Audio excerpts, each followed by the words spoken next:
Last year வேலண்டைன்ஸ்க்கு அவருக்கு எதுவுமே கொடுக்கல. ஏன்னா கன்சீவ் வந்ததுனால ரொம்ப நம்மளே டயர்டாக இருந்தோம். இந்த வருஷம் ஏதாச்சும் கொடுப்போம் அப்படின்னு சொல்லிட்டு தான் வெளியில் செயின் வாங்கியிருந்தேன். ஆனால் நான் சர்ப்ரைஸ் பண்ண முன்னே எங்கள் ராணி உளறி வேலண்டைன்ஸ்க்கு முன்னாடியே அதை கொடுக்க வேண்டிய சூழ்நிலை இருந்துச்சு. இது வந்து அவருடைய அக்டோபர் மாதம் பிறந்த நாளைக்காண்டி வாங்கின கிஃப்ட்டு. அவர் பிறந்தநாள் முடிஞ்சு 2 நாள் கழிச்சு தான் இந்த கிஃப்ட்டு என் கையிலே வந்துச்சு. சரி இதில் ஏதாச்சும் பண்ணிடுமோ அப்படின்னு சொல்லிட்டு தான் இதை அப்படியே ஓப்பன் பண்ணேன். அந்த கிஃப்ட் பாக்ஸ் வந்து ஓப்பன் பண்ணி அந்த இது வந்து அப்படியே ஸ்லாப்பில் தான் இருக்கும். ஆனால் அதை அவர் கண்டுக்கவே இல்லை. சரி இதிலே பண்ணுவோம் அப்படின்னு சொல்லிட்டு எடுத்தேன். இதில் வந்து என்ன இருக்குன்னா ஹார்ட் இல்லை 2 ரிங் இருக்கும். 2 பேருமே ஆளுக்கு ஒன்று பாதி ஹார்ட் போடுற மாதிரி இருக்கும்.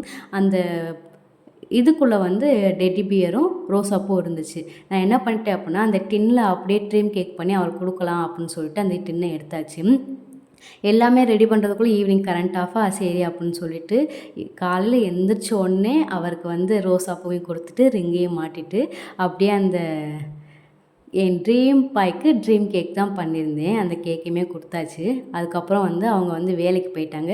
மதியம் போல் வந்ததுக்கப்புறம் தான் அந்த கேக் எடுத்து சாப்பிட்டோம். டேஸ்ட் வந்து சூப்பராக இருந்துச்சு. எங்களுக்கு இதுதான் நாங்கள் 2 பேரும் சேர்ந்து கேக் வெட்டி கொண்டாடுற first valentine. Thank you for வாட்சிங். Please subscribe.